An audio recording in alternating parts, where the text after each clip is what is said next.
ಇತ್ತೀಚಿನ ಸಂಚಿಕೆಗಳನ್ನು ಜಾಹೀರಾತಿನ ಕಿರಿಕಿರಿ ಇಲ್ಲದೆ ನೋಡಿ.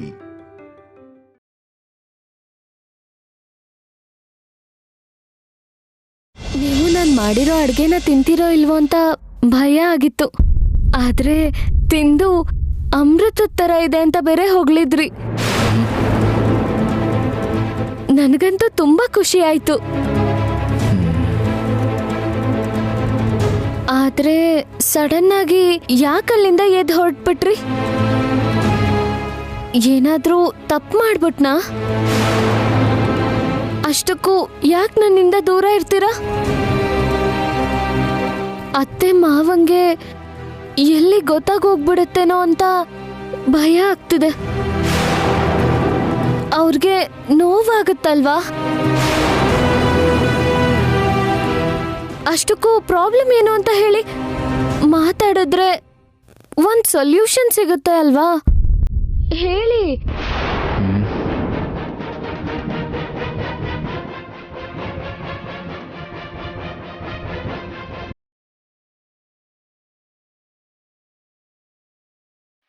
ಅಡ್ಗೆ ಮಾಡಿದ್ ನೀನೇನಾ?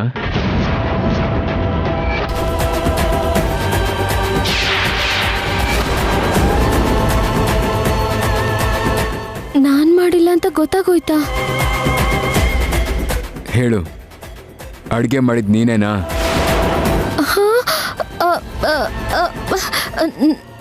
ನಾನೇ ಮಾಡಿದ್ದು. ನಿಮ್ಗೆ ಯಾಕೆ ಡೌಟ್ ಬಂತು? ನಿಮ್ಮ ಅಕ್ಕ ಬಂದಿದ್ಲಾ?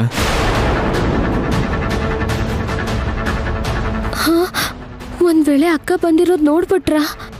ನಿಮ್ಮ ಅಕ್ಕ ಬಂದಿದ್ಲಾ? ಹಾ ಬಂದಿದ್ಲು.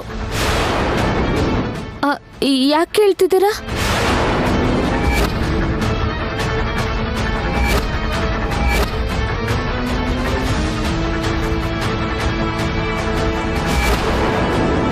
ಅಂದ್ರೆ ಅಗರಬತ್ತಿ ಬಂದಿದ್ದು ಸುಳ್ಳಲ್ಲ, ಅಡ್ಗೆನೂ ಅವಳೇ ಮಾಡಿದಾಳೆ.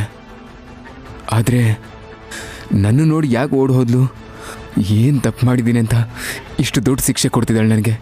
ನನಗೆ ಉತ್ತರ ಬೇಕು ಅಗರಬತ್ತಿ, ಉತ್ತರ ಬೇಕು. ಒಂದ್ ನಿಮಿಷ ರೀ, ಎಲ್ಲಿ ಹೋಗ್ತಿದ್ದೀರಾ? ಹೊರಗೆ. ಎಲ್ಲೂ ಹೋಗ್ಬಾರ್ದು ಅಂತ ಆಗ್ಲೇ ಅಜ್ಜಿ ಹೇಳಿದ್ರಲ್ಲ. ಅದಕ್ಕೆ ಯಾರಿಗೂ ಹೇಳ್ದೇನೆ ಗಾರ್ಡನ್ ಕಡೆಯಿಂದ ಹೋಗ್ತೀನಿ. ಎಲ್ರಿಗೂ ಗೊತ್ತಾದ್ರೆ ಕಷ್ಟ ಆಗಲ್ವಾ? ಗೊತ್ತಾಗ್ದಿರೋ ಹಾಗೆ ಮ್ಯಾನೇಜ್ ಮಾಡು. ಇಲ್ಲಿವರೆಗೂ ತುಂಬಾನೇ ಮ್ಯಾನೇಜ್ ಮಾಡಿದ್ಯಲ್ಲ.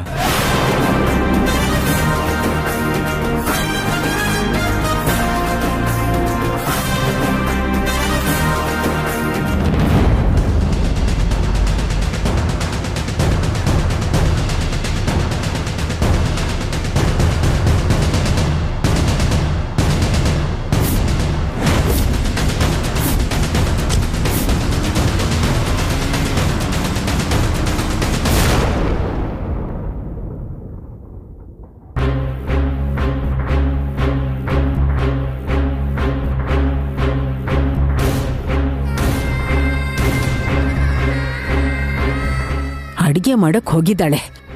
ಬರೀ ಅಡಿಗೆ ಮಾಡಿ ಮನೆಗೆ ಬಂದ್ರೆ ಸಾಕು. ಅಲ್ಲಿ ಯಾವ ಕಿತಾಪತಿ ಮಾಡ್ತಾಳೋ ಏನೋ. ಅದು ಅಲ್ಲದೆ ನನ್ನ ಕರ್ಮಕ್ಕೆ ಪ್ರತಿಯೊಂದಕ್ಕೂ ಇವಳೇ ಅಲ್ಲಿಗೆ ಹೋಗೋ ಪರಿಸ್ಥಿತಿ ಬರ್ತಾ ಇದೆ. ಅವಳು ಬರೋವರೆಗೂ ನೆಮ್ಮದಿ ಇಲ್ಲ. ಹೌದು, ಶೋಭನಾ ಆಗೋಯ್ತಲ್ಲ, ಆ ಹುಡುಗನ್ ಮನ್ಸಲ್ಲಿ ಇಷ್ಟಕ್ಕೂ ವೈದೇಹಿ ಏನಾದ್ರೂ ಇದ್ದಿದ್ರೆ ನನ್ನ ಮೊಮ್ಮಗಳ ಜೊತೆ ಯಾಕೆ ಸಂಸಾರ ಮಾಡ್ತಾನೆ? ಈ ತರ ಪ್ರೀತಿ ಪ್ರೇಮ ಎಲ್ಲ ಎಷ್ಟು ನೋಡಿಲ್ಲ ನಾನು. ಒಂದ್ ಹುಡುಗಿ ಜೊತೆ ಮದ್ವೆ ಆಗೋವರೆಗೂ ಅಷ್ಟೇ. ಇನ್ನೊಂದು ಹುಡುಗಿ ಮನ್ಸಲ್ಲಿರೋದು. ನನ್ನ ಮೊಮ್ಮಗಳು ನೋಡಿದ ತಕ್ಷಣನೇ ಅವನ್ ವೈದೇಹಿನ್ ಮರ್ತು ಬಿಟ್ಟಿರ್ತಾನೆ.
ಬಾರಪ್ಪ ಬಾ.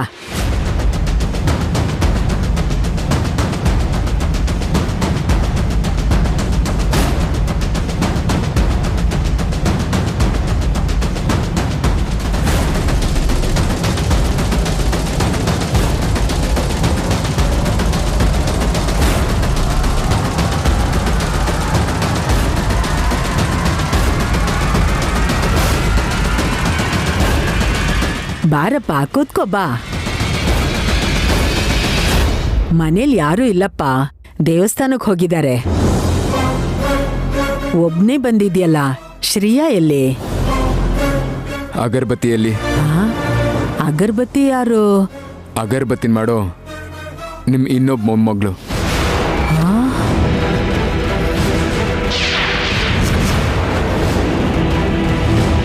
ಅಂದ್ರೆ ವೈದೇಹಿಗೋಸ್ಕರ ಬಂದಿದಾನಾ? ಇದೇನಿದು?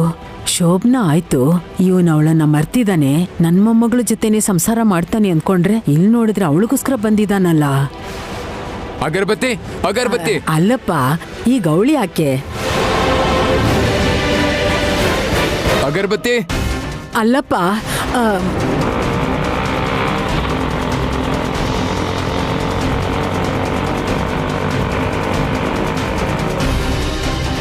ಅಗರಬತ್ತಿ ನಿಂತ್ಕೊಳಪ್ಪ. ಅಗರಬತ್ತಿ ಎಲ್ಲಿದ್ಯಾ? ನಾನು ಹೇಳೋದನ್ ಸ್ವಲ್ಪ ಕೇಳಪ್ಪ. ಅಗರಬತ್ತಿ. ಅಯ್ಯೋ ದೇವ್ರೆ, ಈಗ ನಾನು ಏನ್ ಮಾಡ್ಲಿ? ಅಗರಬತ್ತಿ ಅಗರಬತ್ತಿ. ಒಂದ್ ನಿಮಿಷ. ಎಲ್ಲಿದ್ಯಾ?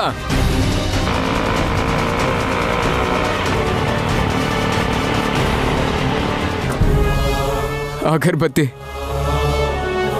ಒಂದ್ಸಲ ನನ್ ಮುಂದೆ ಬಾ.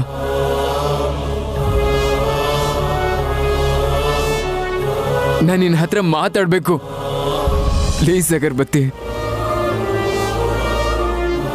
ಅಗರಬತ್ತಿ. ದೇವಾಂಶ್, ನನ್ ಮಾತ್ ಕೇಳಪ್ಪ. ದೊಡ್ಡೋಳ್ ನಾನು, ನನ್ ಮಾತ್ ಸ್ವಲ್ಪ ಕೇಳಪ್ಪ. ಅಯ್ಯೋ ದೇವ್ರೆ,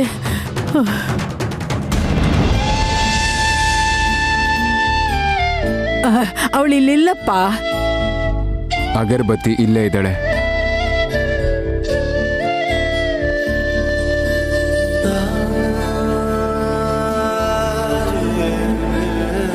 ಅಪ್ಪನ್ ನೋಡಕ್ ಯಾರೋ ಬಂದಿರೋ ಹಾಗಿದೆ.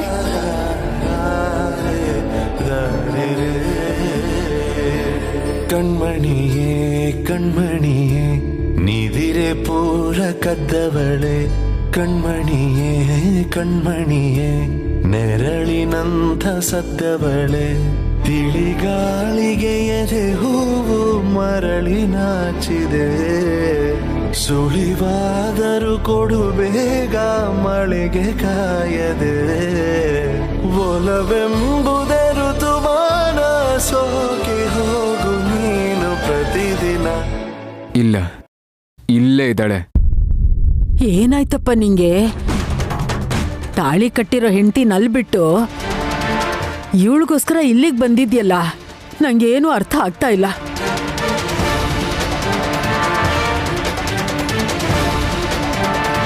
ಏನಾದ್ರೂ ವಿಷಯ ಇದ್ರೆ ನಂಗೆ ಹೇಳಪ್ಪ. ಅವಳಿಲ್ಲ ಅನ್ನಲ್ಲ.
ಅಗರಬತ್ತಿ.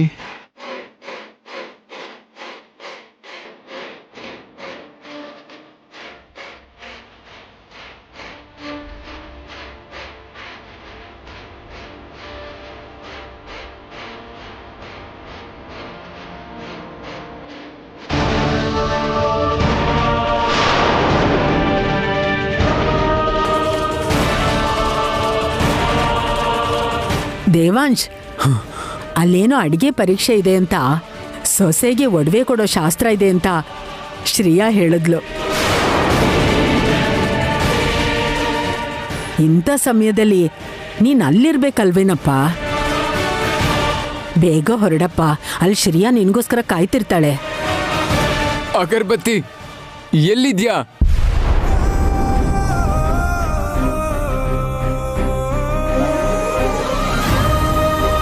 ನೀನ್ ನನ್ನಿಂದ ತಪ್ಪಿಸ್ಕೊಳ್ಳೋಕ್ ಪ್ರಯತ್ನ ಪಡ್ತಾ ಇದೀಯ ಅಂತ ನನಗೆ ಗೊತ್ತು ಅಗರಬತ್ತಿ.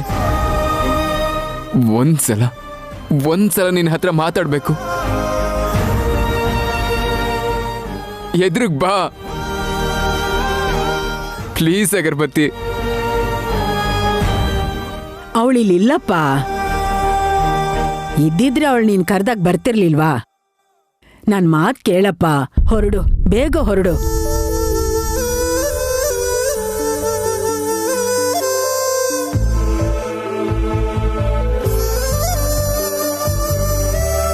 ಕರೆಯದೆ ಹಿಂಬಾಲಿಸಿ ಬರುವೆ, ದಿನ ಮರುಗಿದೆ ನೀ ನನ್ನ ಪರವೇ, ತಿರುಗಿಸುವೆ ಕೂಗದೆ ನನ್ನ ಹೆಸರೇ, ಎದೆ ಬಡಿತ ಮಿಡಿಯುವುದು ನಿನ್ನುಸಿರೇ, ಕಣ್ಣೀರು ಬಯಸಿದ ಬೆರಳಾಧಣಿ ನೀನೇ, ನನ್ನವರ ಮರೆಸುವ ನನ್ನ ಮಾಂತ್ರಿಕ ತಾನೇ, ಕಣ್ಮುಂದೆ ನೀನೆ ಹೊರಗುವೆ ಬಿಡು ಮರು ಜನ್ಮವೇ ಬೇಡೆ ನಗಿ ಜನುಮಾನಿ ಸಿಗದೆ.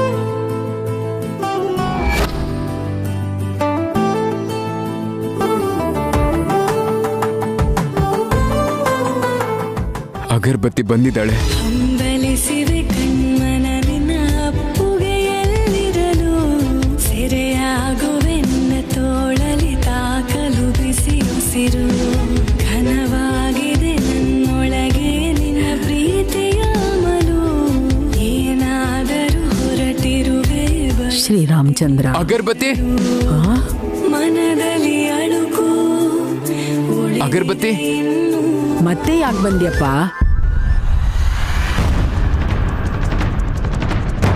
ಅಗರಬತ್ತಿ ಬಂದಿದ್ದಾಳೆ. ಅವಳಿನ್ನೂ ಬಂದಿಲ್ಲಪ್ಪ.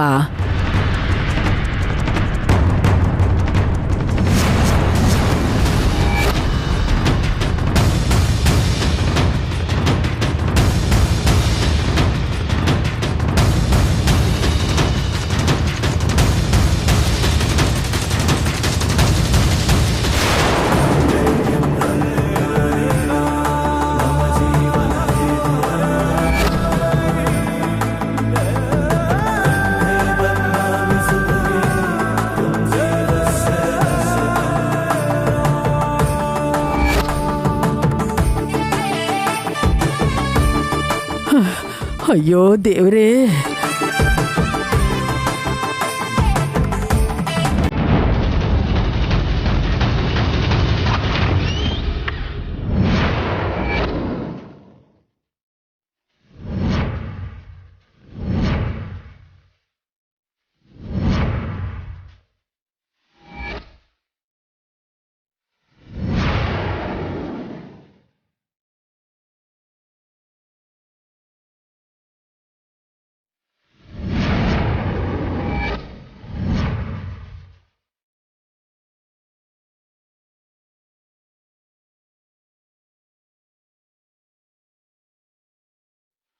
ಅವಳದೇ ಪರಿಮಳ.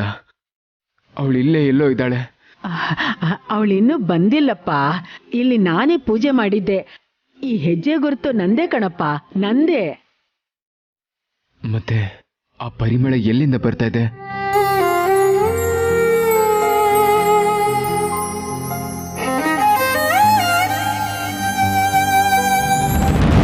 ನಾನು ನಿನ್ನ ಬಿಡಲ್ಲ ಅಗರಬತ್ತಿ. ನನ್ನ ಪ್ರಶ್ನೆಗೆ ನೀನು ಉತ್ತರ ಕೊಡ್ಲೇಬೇಕು. ನೀನೇ ನಗು, ನೀನೇ ಅಳು, ನೀನೇ ನನ್ನ ಬೇರಿ. ಈ ಲೋಕ ಏನಲಿ ನೂರೊಂದು ದೂಷಿಸಲಿ, ನಾನಿರುವೆ ನಿನ್ನ ಜೊತೆ. ಸುಖಾಂತ ನಮ್ಮ ಕಥೆ. ಓ ಸಖಿಯೇ ಸಖಿಯೇ ಸಾವರಿ. ದೇವಾಂಶ್, ಒಂದ್ ನಿಮಿಷ.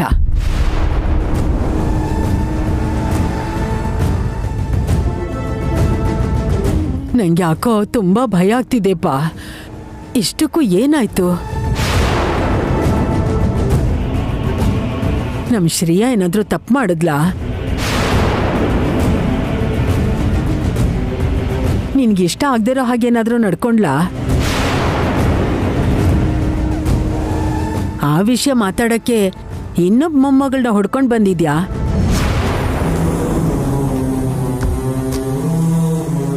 ಆದ್ರೂ ನಿಮ್ಮಿಬ್ರ ಮಧ್ಯೆ ಮನಸ್ತಾಪ ಯಾಕೆ ಬರುತ್ತೆ ಹೇಳು?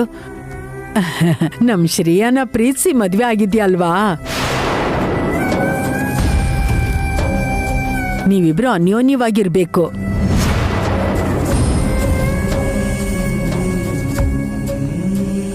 ಆದ್ರೂ ಜೀವನದಲ್ಲಿ ಏನೇನೋ ಅನ್ಕೋತೀವಿ, ಅದೆಲ್ಲ ಆಗತ್ತಾ ಹೇಳು? ಅದೇ ದೇವಾಂಶ್, ನಮ್ ಶ್ರೇಯಾಗೂ ಕೂಡ ಏನೋ ನಮ್ ಯೋಗ್ಯತೆಗೆ ತಕ್ಕಂಗೆ ಸಂಬಂಧ ಬರುತ್ತೆ ಅನ್ಕೊಂಡ್ವಿ. ಆಯ್ತಾ? ಇಲ್ಲ ಅಲ್ವಾ? ನಿನ್ ಜೊತೆ ಬರ್ದಿತ್ತು, ನಡೆದು ಹೋಯ್ತು.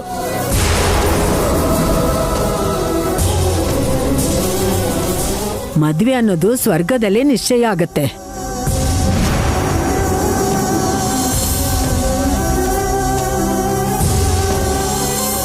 ಒಂದ್ಸಲ 3 ಗಂಟು ಬಿತ್ತು ಅಂದ್ರೆ ಜೀವನ ಪೂರ್ತಿ ಅವನ ಜೊತೆಲೇ.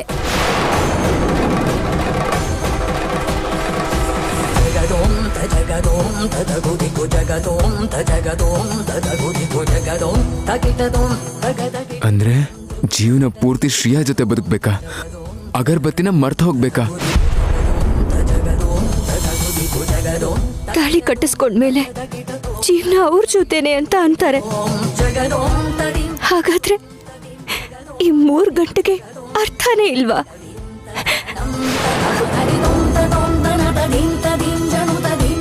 ನಾನೇನು ತ್ಯಾಗ ಮಾಡ್ಬೇಕಾದ ಪರಿಸ್ಥಿತಿ, ಆದ್ರೆ ಅವ್ರಿಗೆ ಯಾವ ಕರ್ಮ?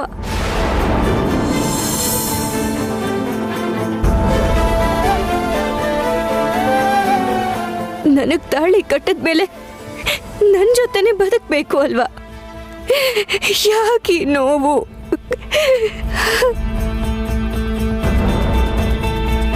ಯಾಕಿಂತ ಪರೀಕ್ಷೆ ಕೊಡ್ತಿದ್ಯಾ ರಾಮ? ನಾವೇನ್ ತಪ್ಪು ಮಾಡಿದೀವಿ? ಇವೆಲ್ಲ ಹೇಳ್ತೀನಿ ಅಂತ ನೀನ್ ತಪ್ಪು ತಿಳ್ಕೊಬೇಡಪ್ಪ.